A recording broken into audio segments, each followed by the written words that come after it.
All right, we're doing it. We are now recording. Richard says that we'll stop the recording before the question-y stuff at the end.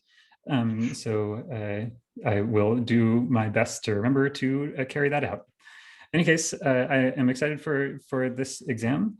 As you probably know, as far as the format, it's going to consist of Richard talking mostly, and some questions from all of y'all and also the committee afterward. And we're going to ask folks who are not graduate faculty to leave after a short discussion period at the end, and we're going to go into a closed session with Richard. But the majority of this hour is Richard's own time. So please take it away, Richard.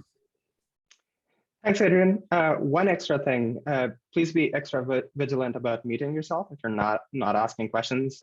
If you forget, I think Alexa or Adrian can mute you as well. Anyways, let's get started. So this is my thesis proposal. It's a language level modeling for hardware constraints, and my committee is Adrian Sampson, Zhu Zhang, Nate Foster, and Christopher. So computing has been traditionally dominated by general purpose compute nodes, so processors, which are really good at doing lots of arbitrary tasks. And we've been able to use them for a really long time because we can sort of rely on the benefits of Moore's law and Dennard's scaling to automatically have faster and faster CPUs every few years. But since the end of Dennard's scaling, there has been a slow shift towards domain-specific architectures or accelerators, which are really good at doing one particular task. So take, for example, the Barefoot to Pheno chip, which is specially built for doing packet processing tasks that are really common in networks. These kinds of accelerator are sort of going to be the future of computing, at least from what I can tell, right? So let's think about these accelerators, and let's think about how we get from sort of a basic application all the way down to an accelerator. So you start with your sort of computational tasks, networking or machine learning or graphics processing and so on. And you come up with some notional hardware design that you think can accelerate the kinds of tasks that are going to appear in that domain. Once you have a hardware design, you go through the very laborious process of turning that into an RTL implementation, a sort of hardware description that can be transformed into a chip or run on different kinds of sort of accelerator fabrics. So let's take a quick look at the various ways of getting from a hardware design all the way down to a physical chip. First, we have traditional hardware description languages, or HDLs. And these encompass languages like System Verilog and VHDL, and all of them sort of work at the level of gates, wires, and clock cycles. So they have very low level of abstraction, and you really have to think about the structure and the timing behavior of your hardware design to figure out what kind of architecture you're building. Next up, we have modern incarnations of hardware description languages, which usually come embedded in a host language. So for example, Chisel is an HDL that is embedded in the Scala programming language. The benefit of building these embedded HDLs is that such languages can use the capabilities of the host language to sort of provide extra features that are not available in normal HDL. So for example, Chisel can use Scala's strong type system to build sort of generic reusable hardware modules that have strong type safety guarantees. Finally, and sort of more recently, there's a whole new push towards building much higher level programming models that can take software-like abstractions and sort of directly transform them into chips. Very importantly, skipping sort of the careful, laborious, and manual process of designing hardware yourself. And really to understand why these are so different, there's a massive gap in the level of abstraction between high-level programming models and sort of these low-level HDLs. And this is because HDLs fundamentally are physical specifications. They talk about sort of the structure and the timing behavior of your hardware design.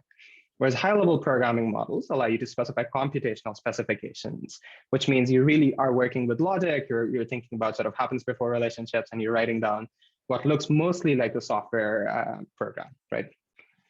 And all of this sounds really good, but there's sort of no free lunch, right? So there's a cost to this rise in the level of abstraction, and that is sort of unpredictability.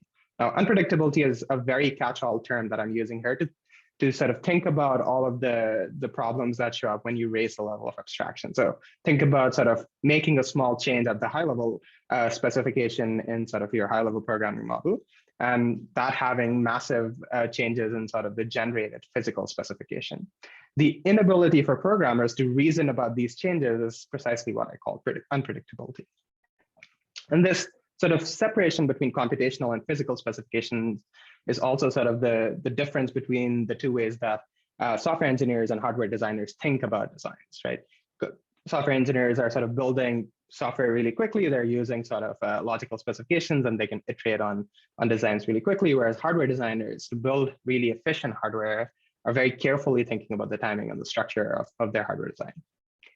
My particular research lies at the intersection of these two things. Specifically, I'm trying to sort of build abstractions that bridge the gap between computational specifications and physical specifications.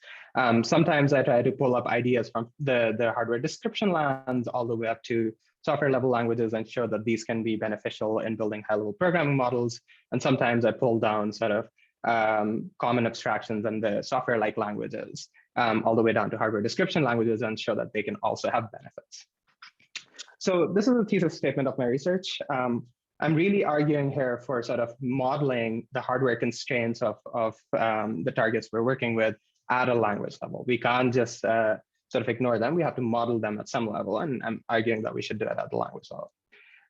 My sort of 4 projects that I'm going to talk about in this proposal think about abstractions in 2 different ways. The first is logical and untimed abstractions, which live at the software level languages, and the other kinds of abstractions are structural and time, which live at sort of the hardware description language land. The first 2 projects, Dahlia and Filament, sort of take abstractions from hardware description land and pull it all the way up to software-like languages. The other 2 projects, Calyx and Apex, sort of try to pull down software abstractions to the hardware description land and shows what benefits we have from doing this. So let's start with Dahlia, which is a new programming model that allows for predictable accelerator design. It really is trying to address this problem, this sort of big divide between computational specifications and physical ones. But before we get into that, let's take a look at what computational specifications look like for hardware design. So in this model, we're just going to work with C++ and automatically transform that into some hardware design. So here is a very simple piece of code that implements a matrix multiply accelerator. You don't have to read all of it, but I'm just going to sort of highlight what kind of architecture it builds. And again, this is a very simplified sort of notional model of what the hardware is going to look like. So first, you have a bunch of memories, and then you have these connected to sort of the multiplier that is performing the main computational loop. And then there's an accumulator that is sort of adding up all of the values and pushing them into a register. And finally, there's a write back stage where the values in the register are written back to the memory. So if you look at this program, you can sort of write the C++ program and push through these amazing, awesome compilers, and they will actually build your hardware design, but it's not going to be fast. To make it fast, you have to sort of do something. You have to look at this piece of code really carefully and realize that you can actually parallelize all of this computation, right? And the way you parallelize it is because there are no dependencies. You can do sort of a do-all style of parallelism where you can create duplicate multipliers that can run in parallel and do the computations in parallel and sort of give you some sort of speed up, right? And these programming models, these C++ based programming models have really nice support for doing this expressing this kind of parallelism. You simply unroll the inner loop, and unrolling tells the compiler that you're actually duplicating resources and expressing some parallelism. So let's try to take a look at what the effects of this unrolling has on sort of the final design we get. There are 2 properties of a hardware design that we need to worry about. The first one is area, and the second one is runtime. So on the left, we have this sort of measure called LUTs use. LUT stands for lookup tables. You can use it as a proxy for the area of the design. And on the right-hand side, we have the runtime. And these are mapped against sort of the unrolling factor. So we slowly increase the unrolling factor and see what happens. In general, we expect the area of the design to go up, which means it uses more resources, while the runtime goes down, which means we expect it to get faster. But if we run these on a real sort of accelerator, we'll realize that this is not at all the case. The area sort of stays mostly the same, slightly going up. And the runtime weirdly sometimes goes up when we're increasing the unrolling factor, which is really weird. And we could sort of dig into what's going into the in the hardware to figure out why this happened. So going back to our hardware, we're expecting that when we run this piece of hardware, all of these multipliers are active at the same time, right? But there's a fundamental mismatch in our mental sort of a programming model that we're working with. These multipliers are connected to a very primitive memory. This memory can only support at most 1 or 2 reads and writes every cycle, which means it can't actually support 3 multipliers every clock cycle. This means that when you actually write down this design, the compiler has to insert multiplexers and serialize all of your requests. So at runtime, what really happens is only one of these multipliers is ever active, which means your design area does go up, but your runtime does not significantly improve. The way to fix it is sort of partitioning your memory and separating them into independent strides that can be accessed in parallel. Don't worry too much about how sort of this memory partitioning works. The only point I'm trying to highlight here is that there are these sort of non-local dependencies between the compute part and the data part that you need to be aware of as sort of a software programmer using these sort of high-level programming models in order to have sort of the maximal bang for your buck. If you don't understand how sort of memories affect the compute part, then you're not going to have the speedups you expect. So HLS, which is high-level synthesis, which is sort of the catch-all name for the C++ to hardware design generation systems, we can take them and they really work for simple designs, but they have all of these caveats, right? You have to be very careful about all of these things that you're doing, and you have to be aware of how memory and compute interact. And really what ends up happening is that you get this feeling that you need this like magic black book of secrets in order to really figure out how HLS works. But what I want to point out is that the real problem here isn't that this model has lots of complicated dependencies. The real problem is that the language does not capture the timing behavior and the resource constraints, right? It fundamentally does not tell you that the memory is actually a really, really sort of primitive form of memory, and it has these constraints. If it told you that these constraints existed at the language level, you would be aware of what went wrong, and you can maybe fix it up using some compiler errors or something like that. So to sort of enable that, we built this language called Dahlia. And I want to show you very quickly how Dahlia works and enforces these properties. So here's a very simple program in Dahlia. It has slightly different syntax, but basically we're defining a memory M1 here, and then we have sort of a read at index 0, and then we have a write at index 1 into the same memory. And it generates the kind of hardware you'd expect. Again, very simple notional piece of hardware. The key question that Dahlia asks is that, does this read and that write run concurrently, right? And if it sort of runs concurrently, then we have to error out, because again, we know that the memory can only support one read or write every second. In this case, Dahlia will look at this program and say that the affine resource M1 has already been used in this context. Whenever you see the word affine, think about usage, and specifically anything that's marked as an affine resource, it can only be used at most one time. In this program, we're using the memory M1 twice, which means it's an erroneous program. The reason Dahlia has this sort of check is because semicolon in Dahlia means something very specific. It's called an unordered composition, which means the compiler is free to parallelize the execution of this program as long as it respects data flow. And importantly for Dahlia, it consumes the affine resources. There's a different kind of composition operator called ordered composition, which is a triple dash. And what the triple dash guarantees is that things will run sequentially, which means in one cycle, we will have the read happening, and in another cycle, we'll have the write happening. And what this lets Dahlia model is sort of this renewal of affine resources and sort of careful reuse of the memories that we're working with. Using these two composition operators, Dahlia can reason about sort of the temporally exclusive use of resources. So if you have two programs, sort of A, B, and C, and you compose them like this, Dahlia will guarantee that A and B can share their resources. They can use the same resources, and that's totally okay. But neither A nor B can use any of the resources C does, because it might potentially run in parallel.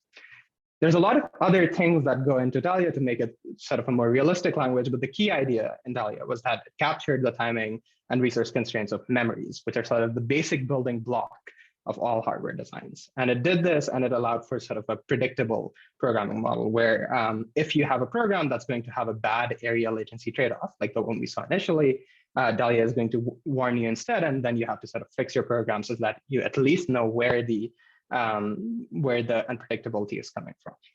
So that's Dahlia. Next, I want to talk about Calyx, which is a shared infrastructure for languages like Dahlia. So really, when we're working with these high-level programming models like Dahlia and a bunch of other languages that other researchers have proposed, we're going from high-level abstractions to very low-level ones in hardware design. And we really have to target sort of low-level hardware description languages like System Verilog if we have any hope of sort of fabricating a chip or running on things like FPGAs or field programmable gate arrays. And each one of these compilers is a massive undertaking. We have to, in addition to supporting our own abstractions, we have to do tedious things like optimize resource usage, generate controller FSMs, and break up critical paths, which sort of correspond to boring tasks in software compilers like register allocation, which you really need to do if you want to claim that you have a reasonable compiler, but there's nothing sort of interesting about this. It's sort of tedious work that everyone has done and everyone has to do over and over.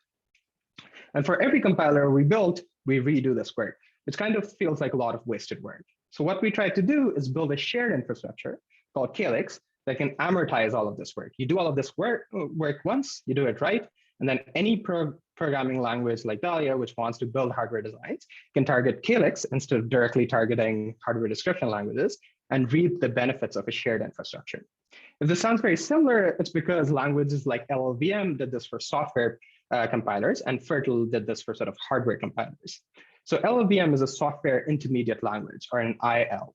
And it's really sort of good at capturing the control flow of software programs.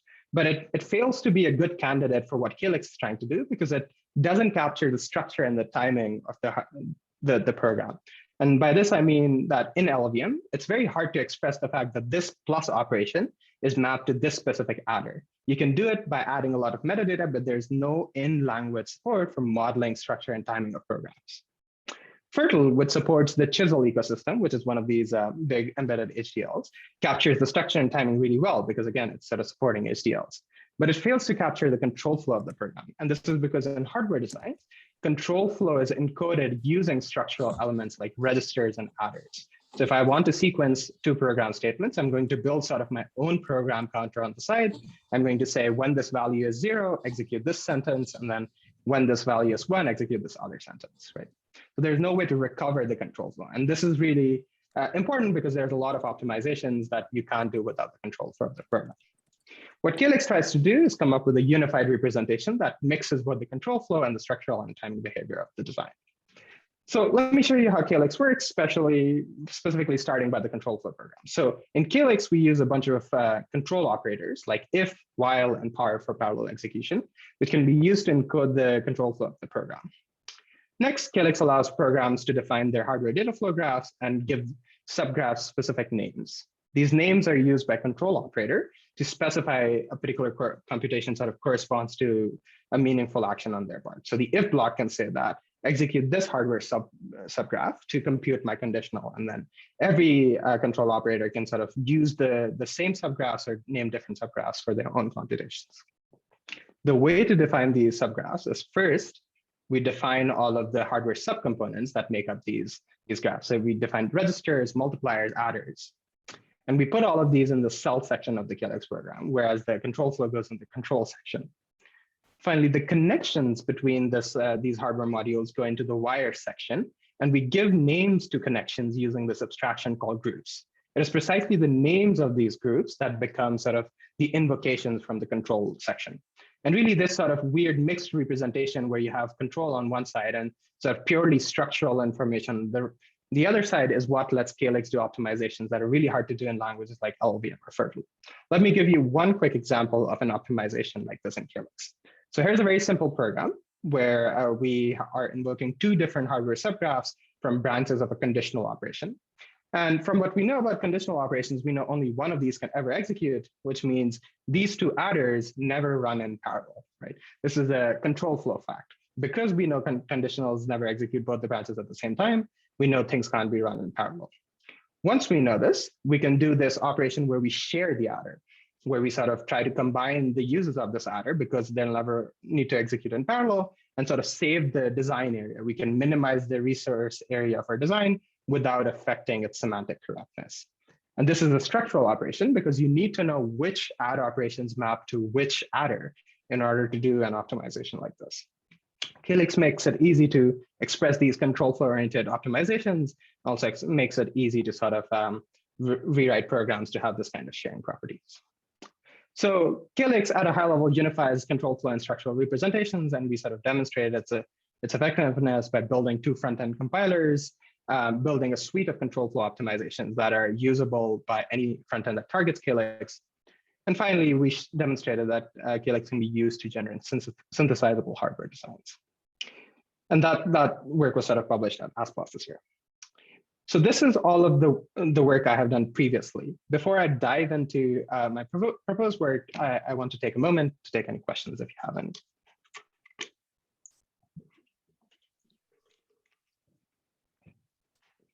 Can you talk about the in Dahlia? Can you talk about the way that the ordering operator works? So is that ordered with respect to the specific two statements that it's separating, or is it ordered with respect to all other ordered statements?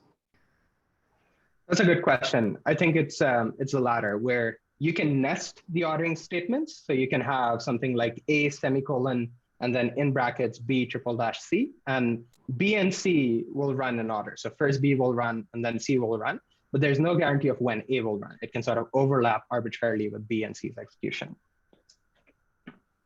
Got it. So it's specific to that context.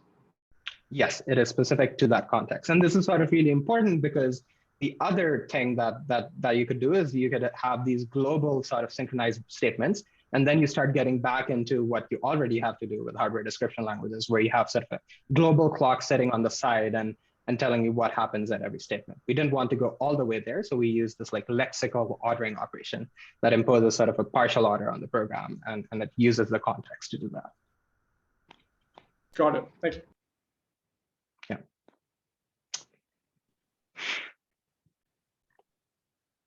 All right. If there are no questions, I will. Yes. Chaos question, if I can. Go for it. I don't want to get too fixated on the example you showed us, but it did like in a way that example was a little contrived, because it doesn't actually seem like in real hardware that would be like that big of a win to like share one adder. And in fact, like it seems like it might actually be nicer to do what you said you should not do, which is to execute both sides of the if in parallel. And I guess I'm curious, like, well, you have shown us like how to express this optimization. Do you have thoughts on like how to do optimizations that actually optimize in this type of framework? Yeah, so this is sort of a profound question about how compilers work and how optimizations work, right? Just because you can do an optimization and you think it's an optimization doesn't mean it's actually an optimization. And you always have to sort of do two things. You have to first figure out all of the places where you can do all of the optimizations, and then you have to use some sort of model of your final design to figure out if this optimization is actually worth it, right? Doing the kind of sharing that I was talking about indiscriminately, especially on adders, is actually terrible. So we sort of looked at the numbers, we sort of plotted and evaluated the effectiveness of this evaluation, and we noticed that this actually makes designs worse in sort of the area usage, because you're actually making a trade-off when you share things. You have to instantiate special multiplexers that can share objects. And if the multiplexers end up being larger than adders, you're going to end up losing. So realistically, what you need to do is you have to come up with some heuristic model, right? So in some way, you have to say, the heuristic model can be something very simple, where you say, I will only ever share multipliers, right? Because for some reason, I know that on my target, multipliers are really costly.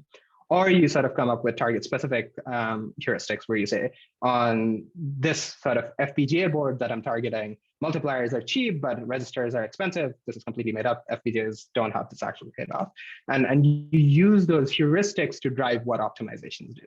And in this case, sort of this doesn't negate the optimization passes, right? They demonstrating that they can do the optimizations is still useful. The next step is figuring out a heuristic model to figure out where it is actually useful to do the optimizations. And that's something we've been working on with Calyx after sort of publishing this work. Okay, thanks.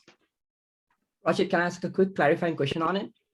Go for it. Does Calyx allow you to embed these heuristics in the language at the moment? So HLS might have one heuristic and Dahlia might have a different heuristic?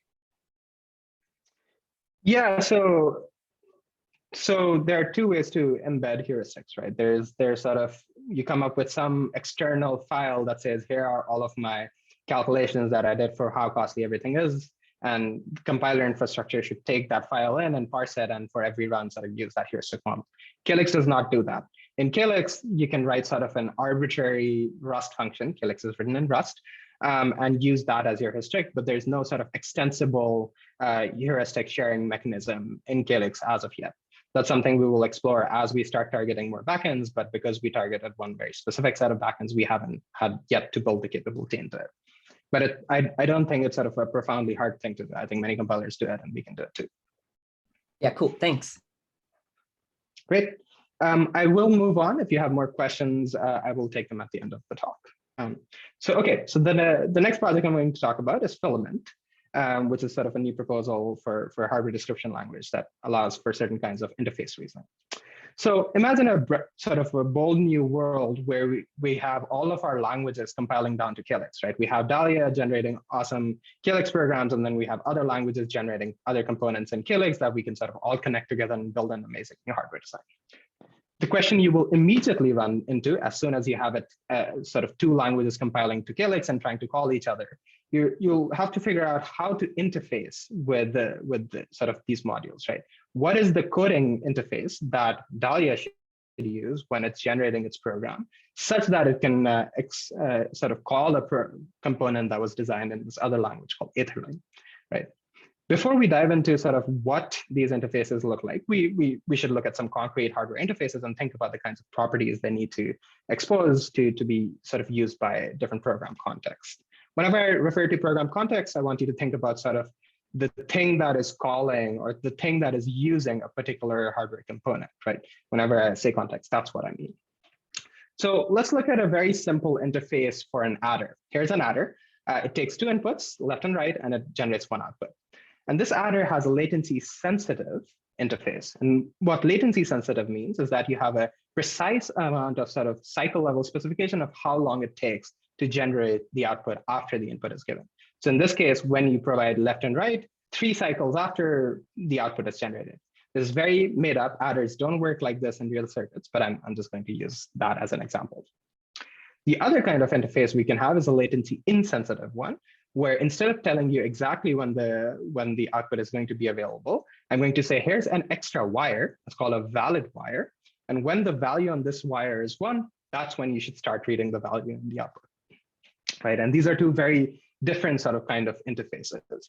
And the way to think about why they're different is think about what kinds of contexts can use them. So if you're working with a latency sensitive module and you are trying to use this module, what you need to do is build sort of a counter in your program context. You have to say, I'm going to call this adder. I better start counting internally how long it's going to take. When 3 cycles have elapsed so that I can go ahead and read the output.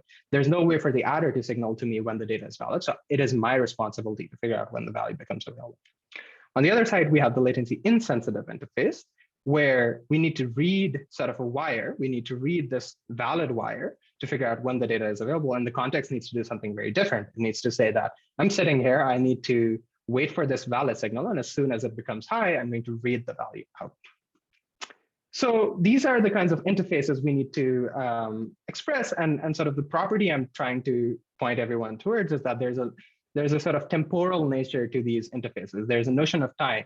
And there are two different notions of time, actually. There's a concrete notion of time with the latency sensitive modules, where you literally have some counter, some global clock that's telling you how much time has elapsed.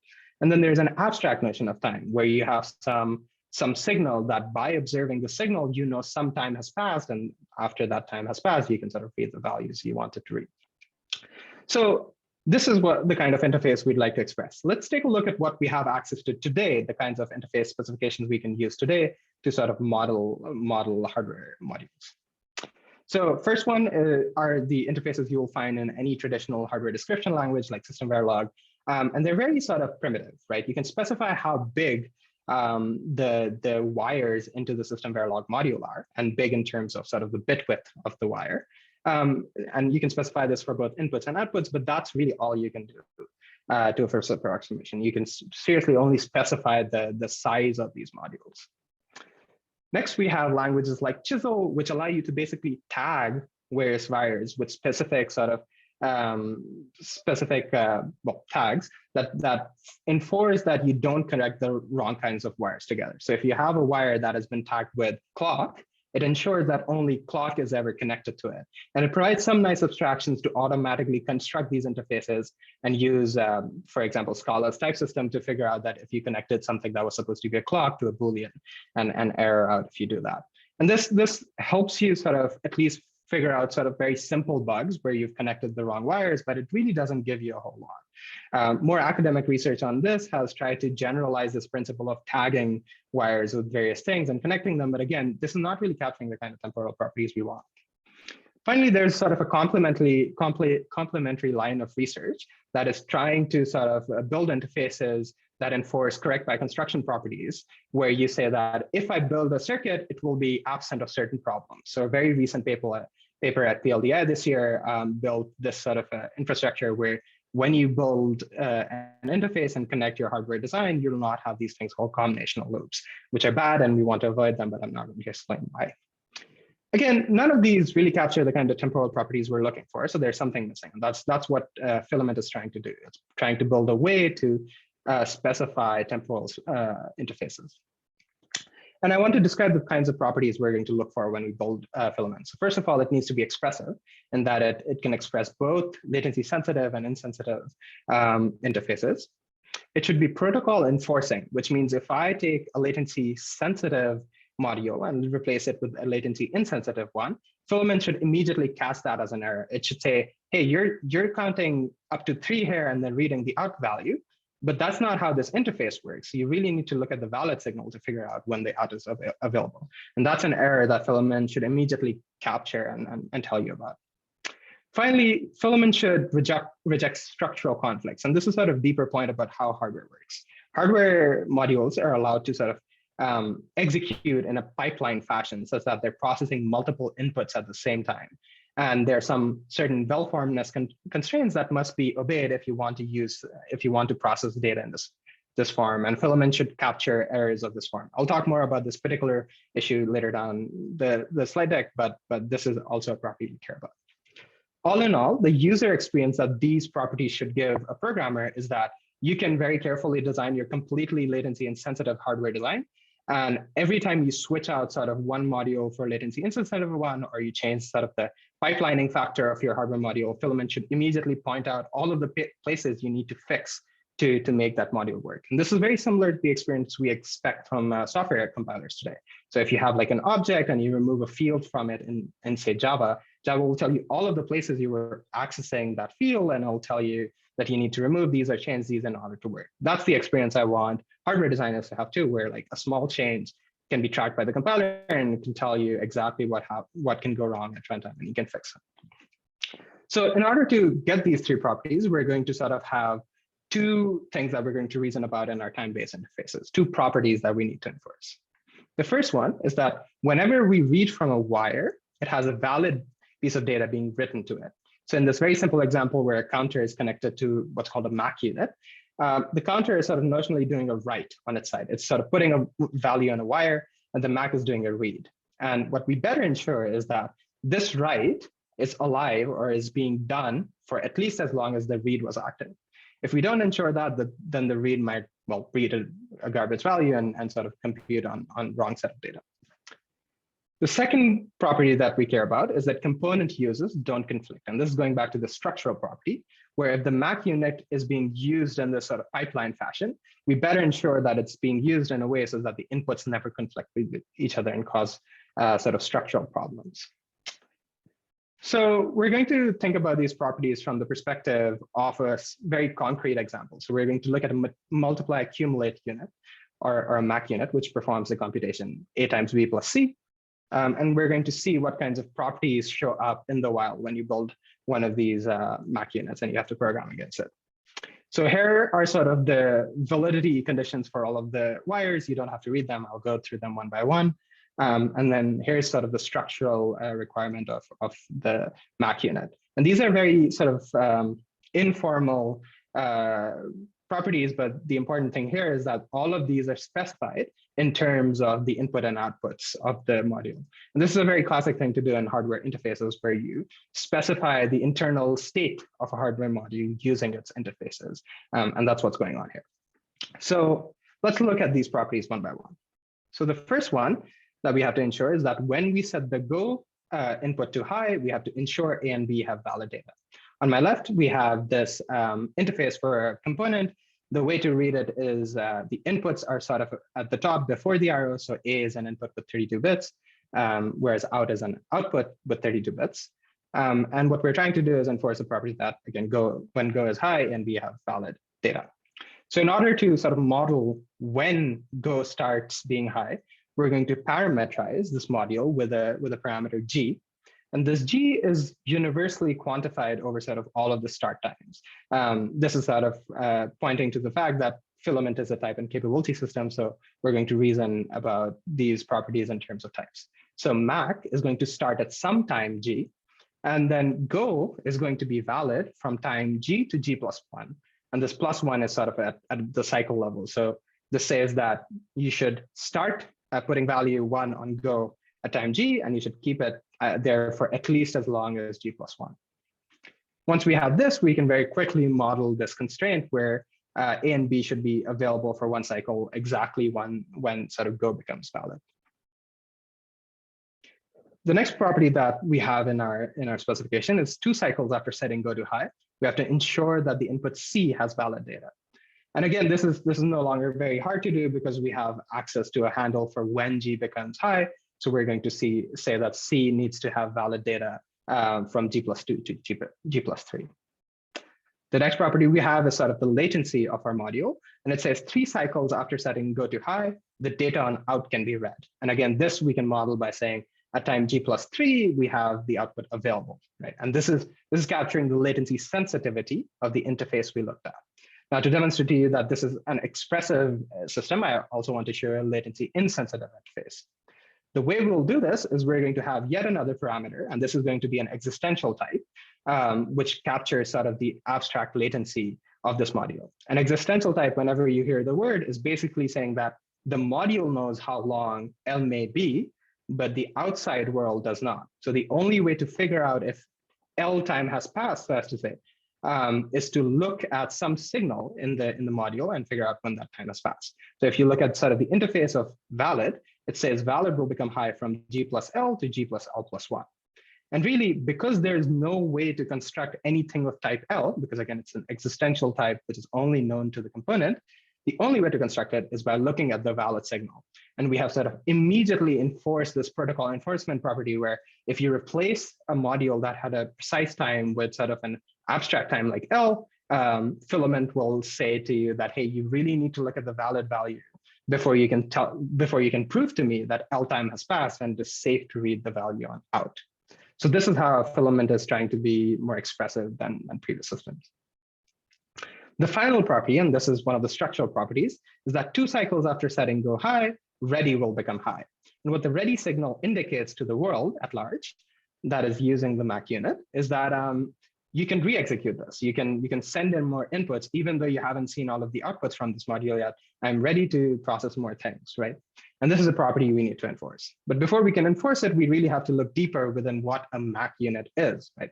We're using this white box, but really what a Mac unit is composed of is a multiplier and an adder, right? And when you send inputs to it, first the multiplier runs and then the adder runs. And the reason a Mac unit can process data in parallel is because the multiplier can run in tandem with the adder for different inputs, right? If this is the case, the property we need to enforce is that it better never be the case that the multiplier is being used at the same time, right? It better be the case that the multiplier is always used at distinct times. And that is what allows us to avoid conflicts and sort of process more data at a higher throughput and so on. The minimum amount of time at which it is safe to re-execute a Mac unit or send more data in is called the initiation interval of the Mac unit. In general, initiation interval is the minimum amount of time before you can re-execute a pipeline. And that's the thing we're enforcing with the ready signal. So going back to our hardware unit, we can sort of look at this Mac unit in more detail. And what we have to immediately do is sort of start modeling the fact that it's composed of a multiplier and adder. And the way we do it is we add more parameters. We say that when you construct the Mac unit, it's going to be constructed out of something of type mult and something of type add, right? I use the word type loosely. It's actually just a component. So when you build a Mac unit, you have to give it a mult and an add. And then what the type of the capability system in Filament will do is that it'll say that whenever you try to execute a Mac unit, you better have the ability or the capability to execute both M and A. Right? And this is what the Filament system will enforce. If you don't have the ability to use the multiplier and adder, it's going to error out and say, hey, please stop trying to do what you're doing because it's not safe. Before I wrap up the Filament section, I want to quickly sort of give you an overview of the modeling language Filament uses to write down programs. Up till now, we've only seen the specifications, but the modeling language is where all of the magic happens, where all the checking happens. So in this program, we're constructing a multiplier and an adder, M0 and A0 respectively, and then we use those to construct max 0, right? This is what we were talking about, where we have to give it a multiplier and adder when we construct a MAC unit. Now, the next thing Filament has are named invocations or named uses of a particular unit that start up at a particular time. I just noticed there's a conflict. Don't worry about M0 here, but M0 is sort of the named use of max 0 that begins at time t0, right? And this is called an invocation, and it's named. The thing that Filament needs to show sort of formally is that at time t0, both M0 and A0 are not being used by anything else. And M0 here is the multiplier, not the invocation. Once it can formally show this, once the type system can formally prove this property, what's going to happen is that it's going to say, okay, it's safe to execute this MAC unit. And every time you re-execute this MAC unit, you have to prove to the type system that M0 and A0 are actually available at the time you're trying to use them. The second kind of checking that happens is ensuring that the data that's being read by all of the input and the output ports is valid. So the input port A requires that the value be available from G to G+1. If we substitute G for T0, we get the requirement that the data must be available from T0 to T0+1. Next, we have a constant that is connected to the input port, and take my word for it, constants are always available. So I'm going to just say it's available from the time interval 0 to infinity. And we can trivially prove that 0 to infinity contains all of the other sets. So we can say that this read, any read that A does during the execution of M0 is going to be safe because sort of the requirement of the A port has been satisfied, right? And this requirements of the input ports and the guarantees of the output ports is how this interval-based checking works, really. So to summarize, we can take all of this handwritten, very informal specification, and we can formalize it using sort of the Filament specification language on the left. And we can use the modeling language to construct hardware that is correct, well, by construction. The next steps for the Filament project, which is still ongoing, is first formalizing the type system. So there is this interval-based checking I showed you, and there's also this capability system, which is layered on top to reason about sort of the structure that is being used by each component. Next, for applications, I want to use work that I have done previously, so model interfaces in Dahlia and other upcoming projects. And finally, I want to compile Filament programs all the way down to Calyx to demonstrate that these can be used to turn into real hardware, and then imbue Calyx with reasoning capabilities for the temporal and the structural properties that Filament reasons about. So Filament has a lot of timing information. I want to give that timing information to Calyx and use that to build new optimizations that Calyx currently cannot do because it has a very conservative understanding of the time and the structure that goes into hardware designs. So to summarize, Filament models the structural and the timing behaviors of pipeline hardware. The final piece of research that I'm going to propose is this project called Apex, and it's going to try to accelerate verification and simulation. Yes, I hear an interruption. Right. I have a question about Filament. How expressive the interface? How general it is? Can you express any kind of FSM using this interface? Yeah. This example. Yeah, Jude, this is a much deeper question, so I'm going to take a shot at answering this, and I can get back to this at the end of the talk as well. Filament needs to sort of make an expressivity trade-off in the kinds of interfaces that it can express versus the automation, right? Filament is supposed to be an automated type and capability system, so you're not required to do sort of a manual proof. And by definition, it's going to have limitations, right? One interface that I can immediately think of is sort of interleaving data, right? If you have two input streams and you're sort of combining them and interleaving them, that seems like it would be hard to express in Filament. But the game we're playing with Filament is we're trying to come up with the most expressive system we can while sort of preserving the automation in Filament that we have right now. Hopefully that answers it. If not, please ask the question again, and we can sort of dive into other interfaces we have explored, other things that we're looking at that we may or may not be able to express. But this is a really interesting and sort of important question about the design of Filament. Can I also ask a question? Yeah. I'm confused about the sort of latency sensitive and insensitive. Is So could you not just view latency sensitive as a subcase of insensitive by setting valid equals 1 after a certain period of time has elapsed? Or am I misunderstanding this? Yeah, no. You're absolutely correctly understanding this. So latency insensitive, which is where you have this extra wire, is actually can be modeled maybe as a subcase of latency sensitive. The reason you don't want to do it often is the extra hardware you have to build to calculate or interface or handshake with this extra signal, right? If you know that this valid signal is always going to be high 3 cycles after, well, you can elide this extra piece of hardware, right? And the way this will show up in Filament is that in Filament, I think you always need to have this valid signal when you're talking about types and you're talking about at the modeling level language. But when you compile down to hardware, Filament should be able to remove this extra hardware because it can prove that, hey, this person has proved to me that they're only ever using the values on the output port 3 cycles on. I don't need this extra valid wire to ensure this property at runtime, so I'm going to erase it. But you're right, there's sort of a deep connection between these two interfaces. And the trade-off here is efficiency, right? Like you want to build something that's really fast, but you also want to be correct. And that's what's going on there. Wait, when you say elide this extra hardware, like where are you getting it for free? Are you getting it like from a global clock or something like this? Or like yeah, okay. Exactly. Yeah. Cool. So the final part of the talk, and this will be quick, is the Apex project.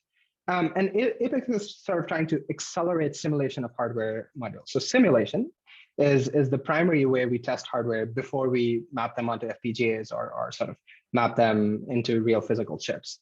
And the way simulation works is that you take a hardware description, compile it to your favorite software language, C++, and then you run the C++ program and you sort of get out the behavior of the hardware module.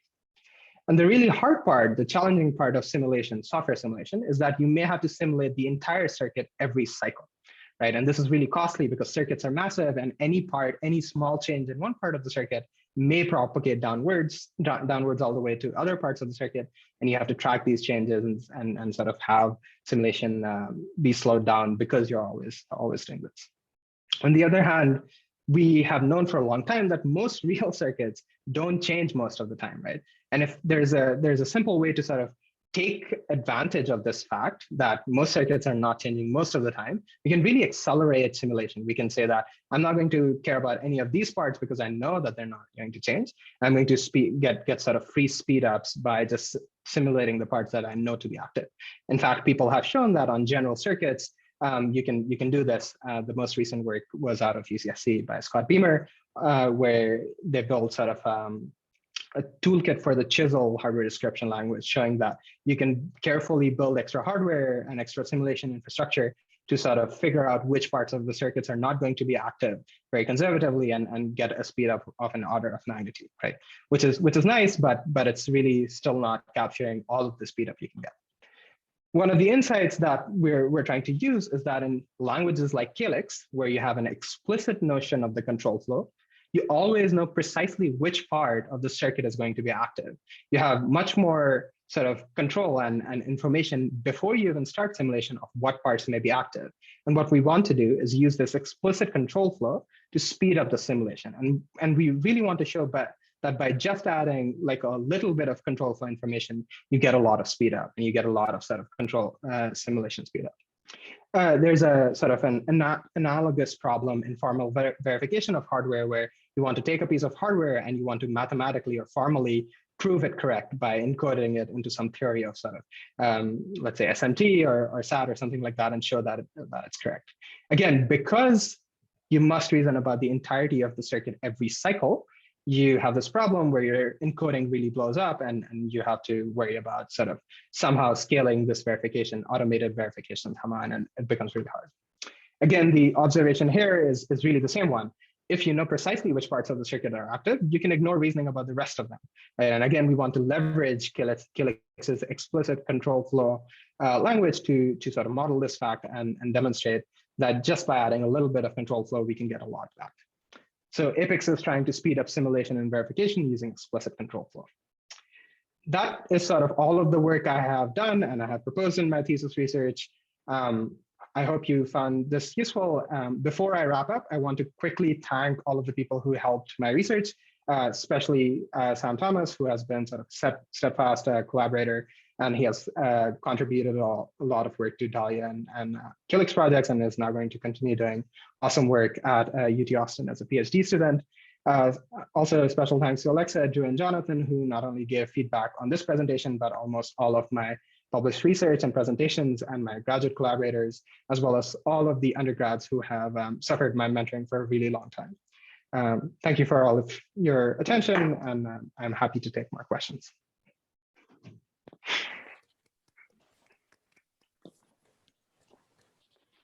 Thanks for the great talk, Richard. We're just about an hour, but I think it would be great to take a couple of questions from the broader audience, if anyone has any.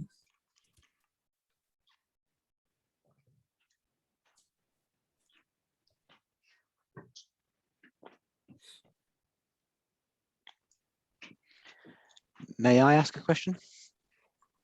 Go for it. This is Rob Stewart joining in. It's a question about the language for describing components, where you have these G in the L's, these parameters to the Mac component.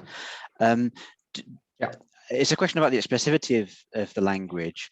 Does it support linear temporal logic? So rather than saying G plus L or G plus 3, think of like handshaking in the AXI protocol, where some of the rules are about saying, well, one signal must remain high until some other signal becomes high.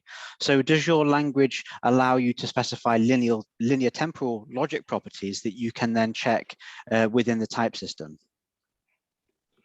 So let me answer these questions in reverse order. The specific example you gave of keep the signal high till this other signal becomes high and then stop it.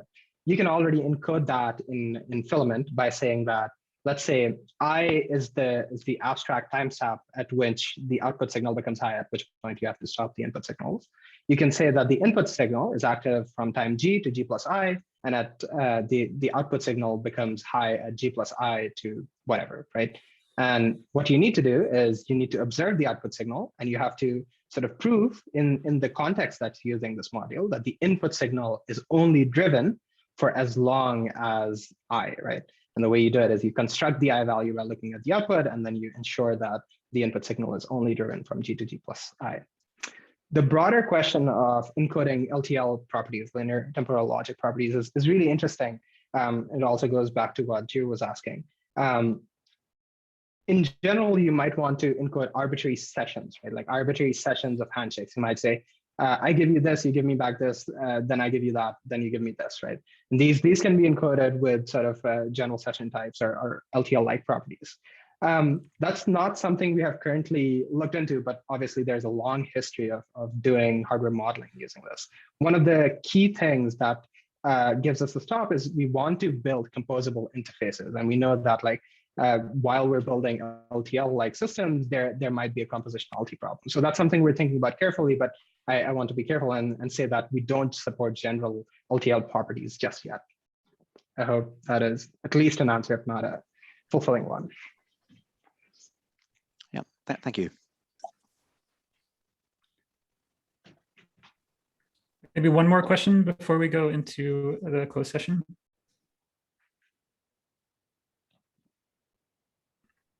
I can ask a quick question. So Calyx, so Filament gives us this property to reason about individual components and operator level parallelism and things like that. It almost looks as hard as how we would describe things in RTL. What things do we abstract from RTL, and can't we capture these properties without these explicit notions on a language like Dahlia? Yeah, that's another really good question, and it's talking about this expressivity versus automation, sort of things that are pulling us apart in two directions, right? So to answer your question about general RTL interfaces, I think again, if you try to capture all of these, you'll run into sort of the long history of problems that hardware verification research has to deal with, and I think that's not necessarily the thing we want to go for, right? Currently, our focus is sort of very straightforward pipelines. So pipelines that don't have bypassing or speculation or any of these complicated properties that will allow us to sort of capture a reasonable subset, right? Because these are the kinds of pipelines that are generated today by some of the high-level programming models I was talking about. So HLS compilers often generate feed-forward pipelines. And those are useful enough to express a broad enough class of programs, and yet important enough that we need to verify their usage correctly, that we want to focus on those. I think in the longer term, capturing these properties in a general case, in a language like Dahlia or something lower level like Filament, the way to really do it is either you have a richer sort of reasoning system, so you use something like a proof assistant, which has dependent types, and it has all of the reasoning power you can possibly have, and then what you need to do with those systems is very carefully handwrite mathematical proofs, right? And this line of research is actually something folks at MIT have been exploring for some time now, where they're trying to build formally verified hardware and proof assistants, and the way they prove their correctness is use these very powerful automated sort of proof assistant, not automated, sorry, manual proof assistants to prove the hardware correct. But again, there's a lot of effort that goes into doing this manually. And what we're trying to figure out is what are the set of types, what are the set of properties that we can capture in one of these systems. We can do it automatically and give some semantic feedback to sort of a normal puny human like me, right? Like I don't know how to read all of the proof assistant code, and I don't really understand how all of those works, but I can look at an error message that says, I was expecting you to read the out signal at time L, but you have not shown me that this is time L yet. Maybe you want to look at the valid signal, which is the only way to construct time L. And I'm hoping to give users that experience before we dive into the world of full proof assistant, which is probably the future anyways. But I hope that makes sense. It does, thanks. Yeah. I had a quick question, if we're okay on time still. Well, if you can make it very quick, let's say. Okay, I was just very curious, and you might have mentioned this earlier, but I was just very curious how these types should work with looping logic in pipelines, like for hazards, for example. Yeah. That's a very important question. That's something I elided for the purposes of the presentation. But there's a rich history of what's called modular scheduling that we have to dive into to do this. The way to think about it very quickly is that you have to prove that Mac that begins execution at time t does not have any conflicts with Mac that begins at time t plus I, where I is the initiation interval. And the cool fact is that Filament can already capture these modular pipelining sort of constraints that you need to. Once you can capture them, then the question is how do you solve them? And then you dive into sort of the rich literature of pipelining with modular scheduling. Awesome. Thanks so much. Thank you. All right. Thanks, everybody. Ethan's just reminded me that I